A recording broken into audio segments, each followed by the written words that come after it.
For a second lesson, more words from the writer of the letter to the Hebrews. Therefore, since we are surrounded by so great a cloud of witnesses, let us lay aside every weight and sin that clings to us, and let us run with perseverance the race that is set before us, looking to Jesus, the pioneer and perfecter of our faith. So lift your drooping hands and strengthen your weak knees and make straight paths for your feet. How do you picture life? I think we all tend to, at least so the psychologists tell us, approach life with some pictures rattling around inside of our heads, pictures which help us understand and make some sense of our days here, that motivate us and shape us. We live by pictures more than creeds or rules. Hence the impact of celebrities or the silver screen or novels or commercials upon our lives. These become the grist for understanding what life is all about.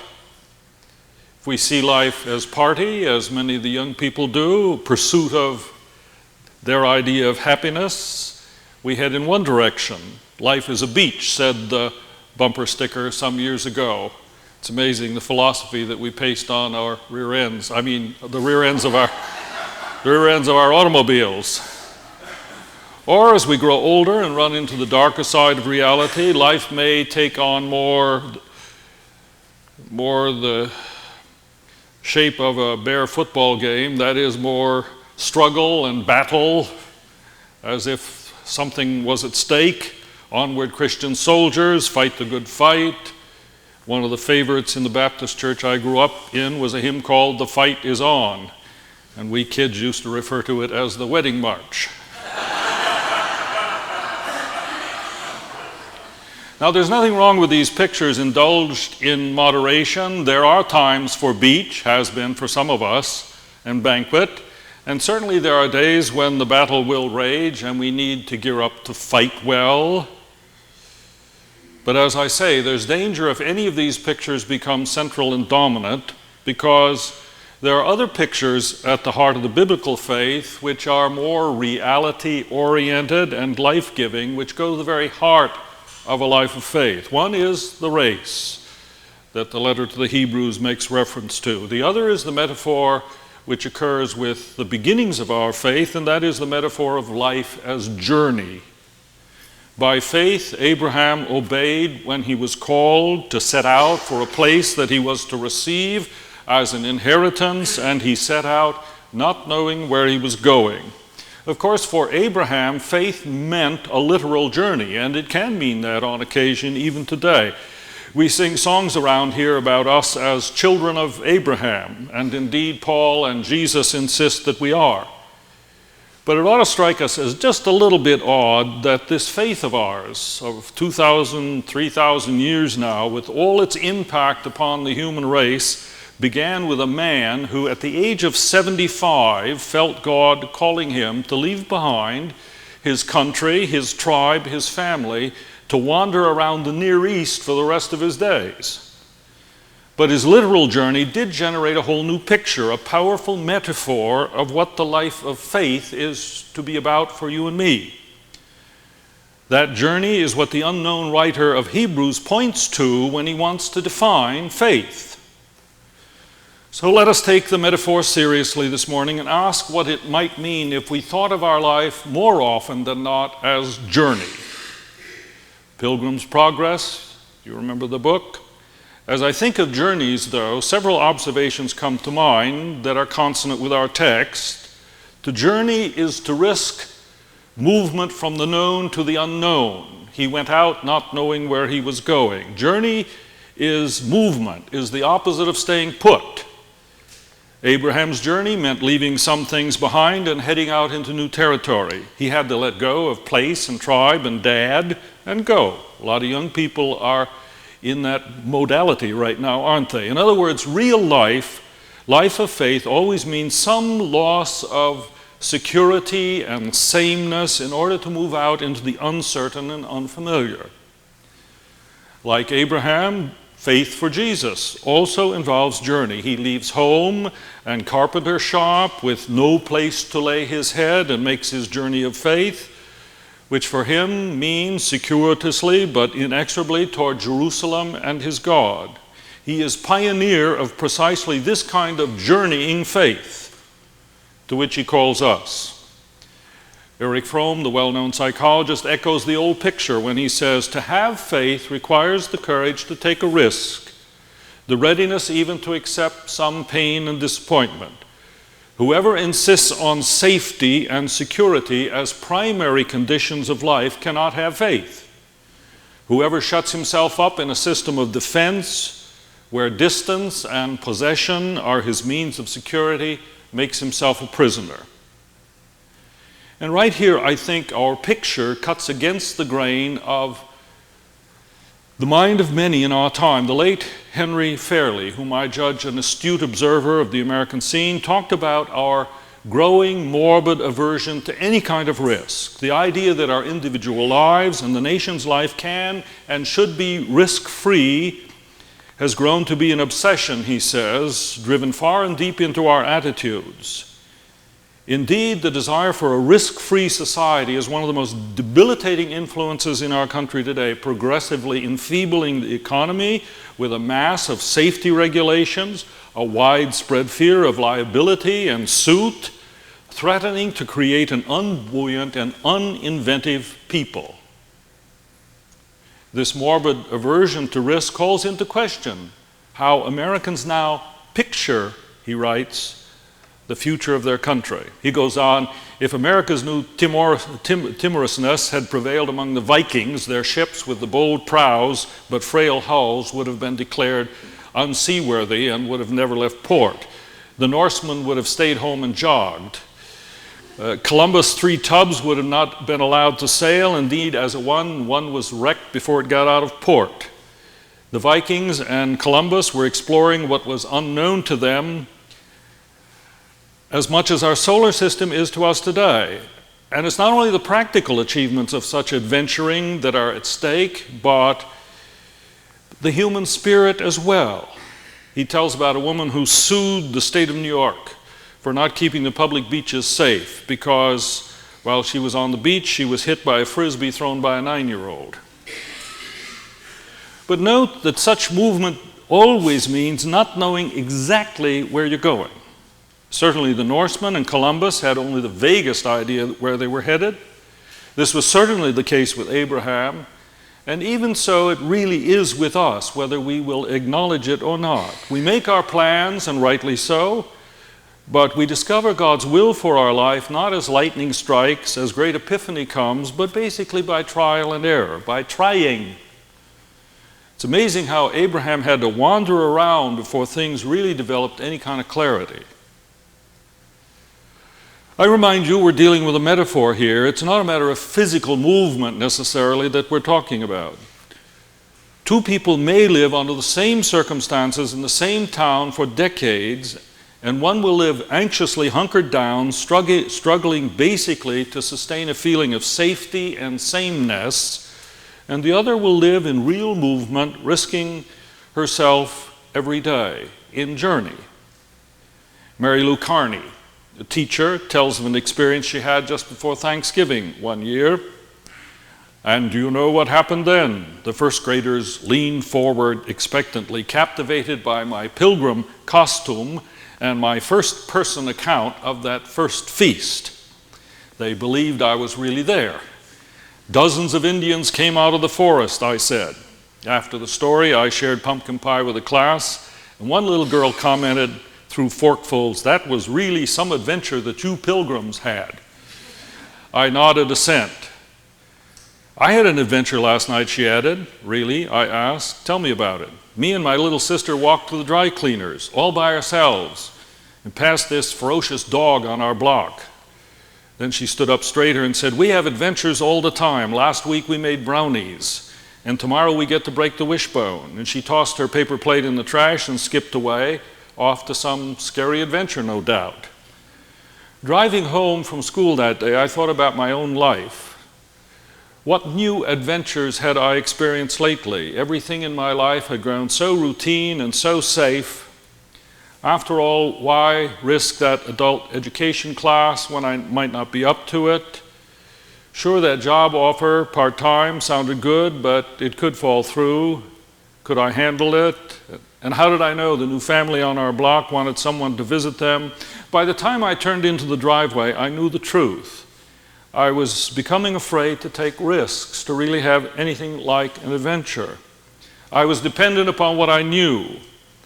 Did my fear feed on this narrow perspective? Had I become self-reliant and stagnant? Want to get your life moving again? Head for some unknown like Abraham. Sit down with your wife or husband and talk about what you might change about your marriage. That's scary, unknown territory for most of us, isn't it? Go take a course in some exotic subject. Write your children a long letter about yourself. Get to know a Democrat. Sorry, I know my crowd. Learn to play a sport a little beyond you. Explore a midlife career change. Give an extemporaneous prayer before your next meal and shock your wife or your kids. Go talk to a therapist or clergyman just to find out why even the thought scares you. Take a trip to some place that is a bit more primitive than the North Shore. Invite a stranger to lunch. I mean, there are all kinds of ways to get the journey going again. I rather admire the spirit, it's an old story, true one though, if not the common sense, of a 33-year-old out in California by the name of Larry Walters, who some years ago decided he wanted to see life from a new perspective. He went down to the local Army surplus store one morning and bought 45 used weather balloons. That afternoon, he strapped himself into a lawn chair to which several of his friends then tied the now helium-filled balloons.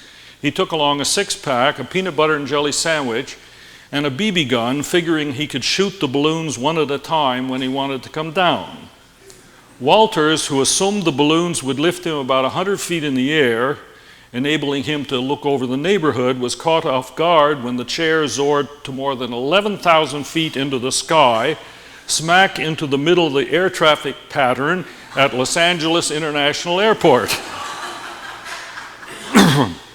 Now too frightened to shoot any of the balloons at that height, he stayed airborne for more than 2 hours until they began to lose helium, and he gradually came down. But it forced the airport to shut down its runways for most of the afternoon, causing long delays in flights from all across the country.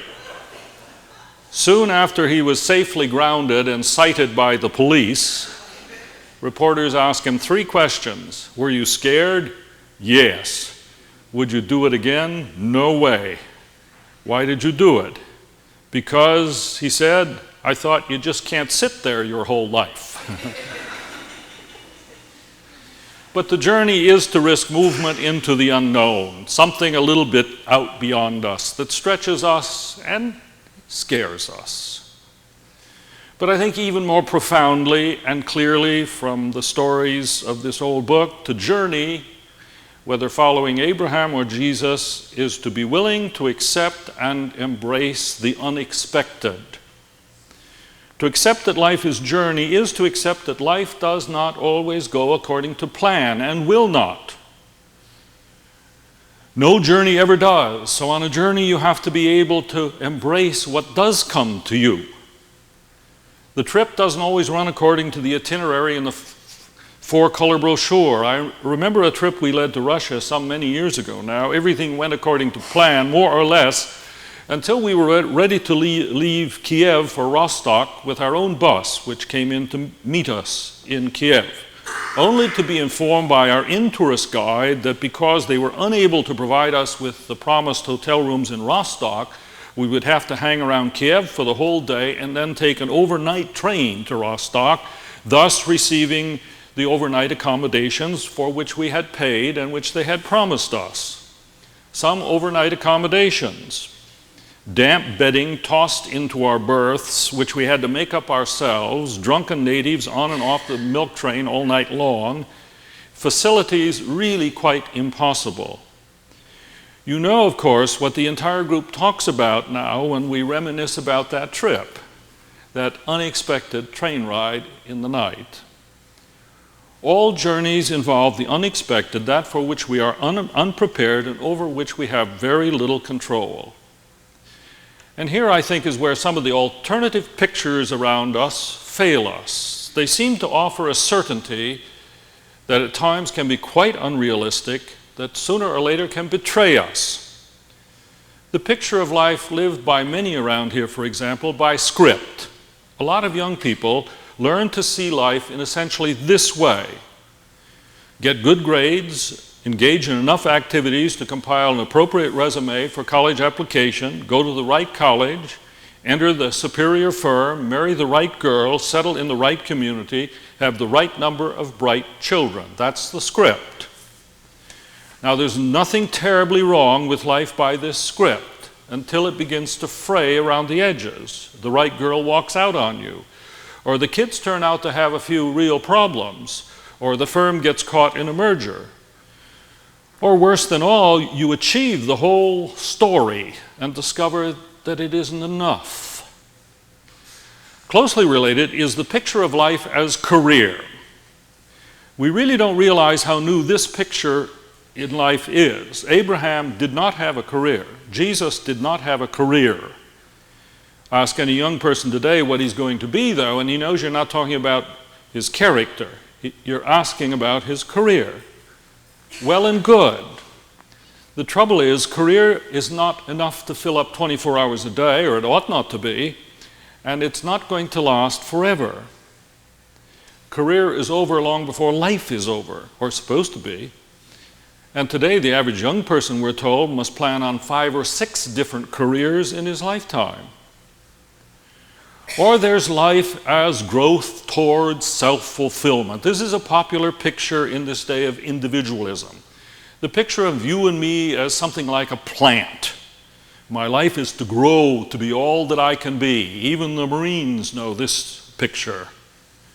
Now, there's a measure of importance in the picture, but again, the problem is that we're not plants that mature in place through fixed stages of development. Human life is often too uprooted and subject to winds of change and chance. And at least in my experience, a whole lot more growth comes from reading, not from reading books, but from events that I had not at all anticipated. Now, none of these pictures are totally without merit, but they have one thing in common. In a way, they're all our attempts to grant some order and control to our days. And certainly there's nothing wrong with a little order and control. But the danger is that they lead us to avoid or dismiss the fundamental uncertainty of real human life. And life seen as journey is faith that embraces the fact that uncertainties inevitably show up. And they're not always bad necessarily. Sometimes the greatest gifts of life are those we could not possibly have anticipated or planned. To me, a woman by the name of Grace Waring has always been a stellar example of this journey of faith, which is able to brace for the unexpected and embrace the unexpected. She had 7 children and 23 grandchildren when she died in her 90s. No easy life. She had 3 children by her first husband. She nursed him through incurable tuberculosis. Left penniless, she went back to teaching kindergarten. Some years later, she married again to a widower who had 4 children. One of her son-in-laws was killed in a plane crash, left 2 children. A daughter was divorced. Then she discovered that her second husband had cancer, and shortly thereafter, her oldest son died. She did not plan life this way, nor did she have much control over the events which were her life. And one would have understood it if she'd become through it all weary and discouraged, if not plainly depressed and bitter. But according to her family, through it all, she remained a figure of abounding energy and power whose influence on those around her was positive and uplifting. And the secret may lie in her sense that life is, after all, a journey. She wrote once these words, "If we're to live at all, we must all take risks. So why not seize life in all its glory and grittiness and not be afraid of what comes? One thing I've noticed is that seeking security and safety seldom brings it. Certainly not spiritual security. I feel we must go on our way, erect, not groveling, and take whatever comes in the strength that God gives." To journey is to risk movement into the unknown. To journey is to embrace the unexpected. And finally, I think to journey is to discover that we are not alone on the journey, that God is with us all the way. As I said in the call to worship, be strong, be of good courage, for God is with you wherever you go. And that takes in a lot of territory. A poet whose name I've forgotten put it this way: so the journey together through life is a journey that never ends, a journey that takes us all the way. Birth is a beginning and death a destination, and life a journey. From childhood to maturity, from youth to age, from innocence to awareness and ignorance to knowing, from foolishness to discretion and then perhaps to wisdom, from weakness to strength, or perhaps strength to weakness and back again, from sickness to health or health to sickness and back again, we pray, from offense to forgiveness, from loneliness to love, from joy to gratitude, from pain to compassion, grief to understanding, from fear to faith, from defeat to defeat, until looking back and looking ahead, we see that victory lies at not some high moment along the way, but in having made the journey, stage by stage. Birth is a beginning and death a destination, and life is a journey, a sacred pilgrimage to life everlasting. So it's travel time once again. Amen.